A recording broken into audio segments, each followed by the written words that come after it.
Daryl, Steve here, and I want to do a video response about your claim that churches and people should support you because you're fatherless and poor. You posted a lot of scriptures. I saw your website posted a lot of scriptures, and they're all the Old Testament, and it's all talking about the fatherless. That's the key thing I noticed. And I'm wondering if you actually looked at the definition of that word. In the Greek, it's orphanos, and it's used for orphans. That's where the word orphan comes from in the Greek. And that fatherless isn't talking about grown men like you and I. You said you were in the military, I was in the military, so we've got that in common. But what this is specifically talking about, the definition of this, if you go back to the Greek and to the Hebrew or the Aramaic, you'll find out that it's children that cannot work or cannot support themselves. In other words, think of a toddler, think of a child that's 5 or 6 years old that can't work and can't provide for themselves. That's the definition of the fatherless. And so I think you need to put back into context or look in the context of God's Word and the definitions and see what they really mean. Otherwise, you're kind of getting off track. Same thing with the widows in their affliction. In other words, the older women who are so old that they couldn't provide for themselves, or they didn't have a husband that could work and provide for them. In other words, I think you're missing the point in regards to context with these orphans and these fatherless and the widows and things like that. You have to understand that as Christians back in Judaism, that if you were a Christian, you did not get any welfare. You did not get food stamps. You did not get heating assistance or rent assistance or any handouts whatsoever. And so that's the context in which these passages like James and the Apostle Paul was talking about, was that the Christians, the believers, had to provide for those that couldn't provide for themselves and did not get anything from the state. And you mentioned that you get food stamps and stuff like that, and that you're prior military. I was prior military too. But in comparison to the rest of the world, you have a lot. The majority of the people in the world only make $60 a month or $720 a year, and that's without any assistance whatsoever.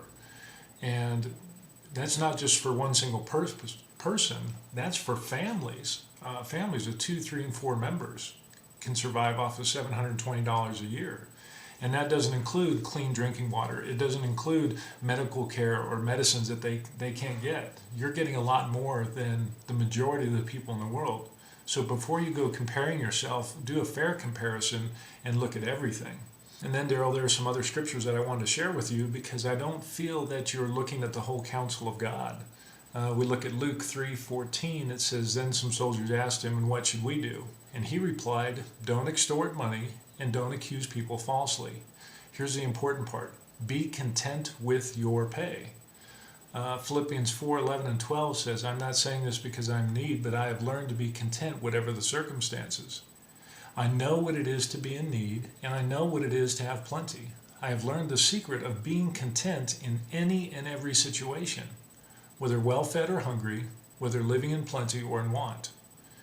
And there's 1 Timothy 6:8. It says, "But if we have food and clothing, we will be content with that." Hebrews 13:5 says, "Keep your lives free from the love of money and be content with what you have, because God has said, 'I will never leave you, never will I forsake you.'"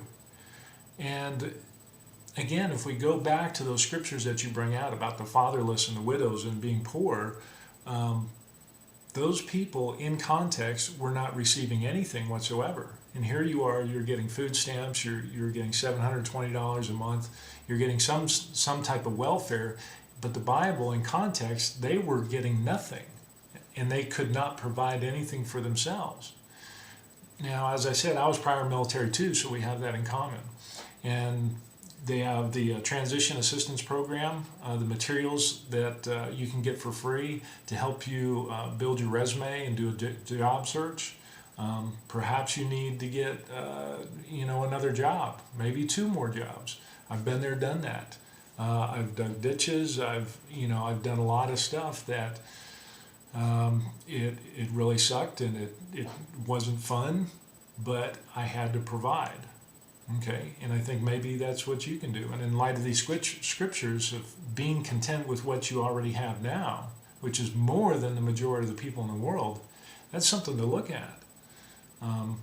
You talk a lot about your status of being poor in the United States. Well, if you look online, I've noticed there's a lot of websites for grants for people that are in your economic status, poor or below poor, as you put it, and you can get free college education. There's also some programs out there that you can get a stipend to help you go through college. That'll pay you money to go through college so you can get a better education.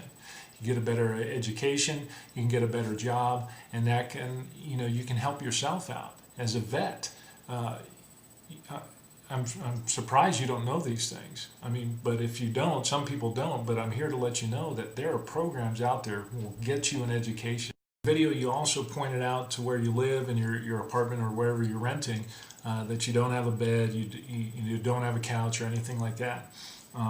I've done this, and here's what you can do. Go around to some real estate management companies that deal with renting out to people, and they manage those properties. Well, sometimes when people move out, they leave their furniture there. And I tell you what, those places I've seen beds, I've seen couches, I've seen tables, chairs, washer dryers, refrigerators. I've seen coffee tables, lamps, mirrors, entire kitchen sets, plates, glasses, silverware, the whole 9 yards being thrown away for no reason. I mean, you can get that stuff for free. And again, I can say I've been there, done that. And you can do that too. And there's other places. I mean, it just takes some looking around. Look on Craigslist. You obviously have access to the internet. And look in Craigslist and for the town that you live in, Daryl, and look under free stuff to anybody who will just come pick it up. And some of those people will even deliver it and drop it off. So there's lots of things that you can get for free. But again, it's just going to take some looking and some diligence and some work on your part. So, about this Paul Washer thing and all these other Christians that you say that oppress you and stuff like that, I think you need to look at the context and the definition of the words fatherless and the definition of the words poor. And you'll see that it relates to those and talks specifically about those that cannot provide for themselves at all, that do not get anything at all, and in other words, they would die if nobody provided for them. You're not in that category. But again, let's go back to those scriptures. 1 Timothy 6:8, but if we have food and clothing, we will be content with that. And you've got so much more than a lot of people. And yeah, it's tight, and I understand there, been there, done that. I remember when I was getting paid, like maybe it was like, what was it, $750 a month. Okay, so you can't say that that you're the only one. I've been unemployed, okay, where I wasn't getting any money. Okay,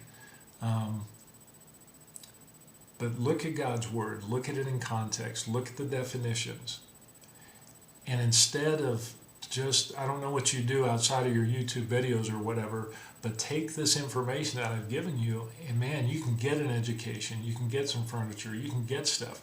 Heck, you can get people to pay you to go to college because of the status that you're in, and for free. So instead of making videos that just seems like you're angry a lot and other people are angry, and God's word says, hey, we're not supposed to be causing strife or causing dissension among the brethren. And I think that if you take the time to do these things, rather than post videos and have people demand that they give you money, I think you need to learn to be content.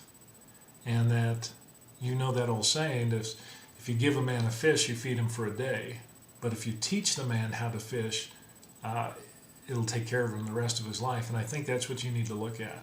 Look at those opportunities. Go back to the vet center, and they've got free job search, free resume stuff, the whole 9 yards. There's a lot of stuff that you can do. Job Corps programs. It might not be fun, but the Bible also says if you don't work, you don't eat. But you're eating, you got clothes, a place to live, water, food, and the whole 9 yards. So you're doing way off. You should be content. So anyway, I hope this helps, and because for some reason on your videos I left comments with all this information, and it just never comes up. So, but anyway, I don't know if it's a YouTube glitch or whatever. But anyway, take care. God bless. See ya.